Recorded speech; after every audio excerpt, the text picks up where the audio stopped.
This is my plan for the yen pairs for the week ahead. Before I start, we'll have a look at the economic calendar. Monday, Tuesday, it's relatively quiet.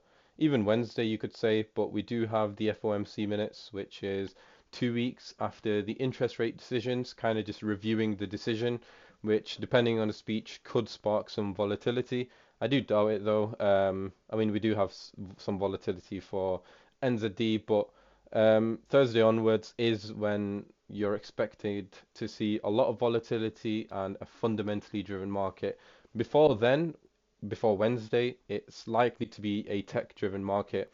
Now, with experience, personally, I do tend to miss a lot of trades in a tech-driven market because I hate trading Monday, Tuesday for the sake of accuracy. However, if we do see alignment, I will take a trade. The reason I don't like trading so early into the week is because you can't apply the same logic that you can later into the week, but also because of fucking went brain dead. Oh, because price action's not developed.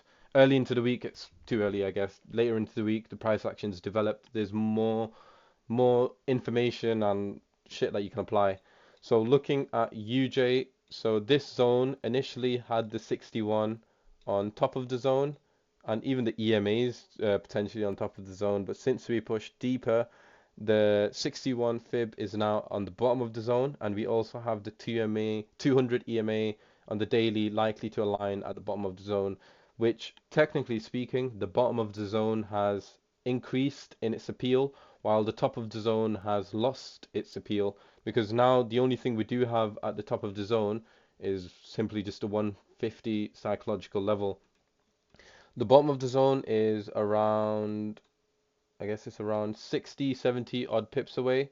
And in terms of alignment, it could align with GJ highs, which is around 70 odd pips away as well. Even EJ, which could align as that's around 70 odd pips away as well. Now, I'm only going to take this trade if there is alignment. If not, I'm going to pass out on this whole zone because, again, I don't like trading early into the week. The only way I would do it if there is alignment, and I just want to smash to take this zone, honestly. And the deeper you go into the zones, the more, well, there's also other confluences or other potential zones of alignment on the other yen pairs. So past this initial zone, which all the first zones could align with as the similar distances.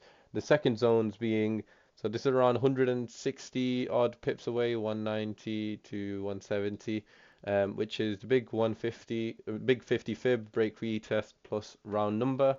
So it's around 170 to 190 pips, and around 190 roughly pips away is this, which is the big 50 fib as well, I believe, and also this shitty little 4 hour level, but it does make sense with this break retest there as well. So that could align with GJ, which is also, it's a bit more, but GJ does tend to move a bit more, which is also this 61 fib plus this 4 hour level. One thing to also note is this zone on GJ. For myself, I was initially thinking to split this trade into two trades, but I'm just going to take this first zone. If this doesn't work, this is the backup. If it does work, however, depending on the pullback, it will only be of interest with alignment. The reason is it's just the only thing I've got in this zone is just a fucking 200 psychological level. There's nothing else, but if price is pushing higher and there's no pullback over here, there is a chance it's going to go off the 200, and I didn't want to give it a wide zone, but also I didn't want the scenario where it slips this area a bit, goes to the 200 psychological level and then makes a move.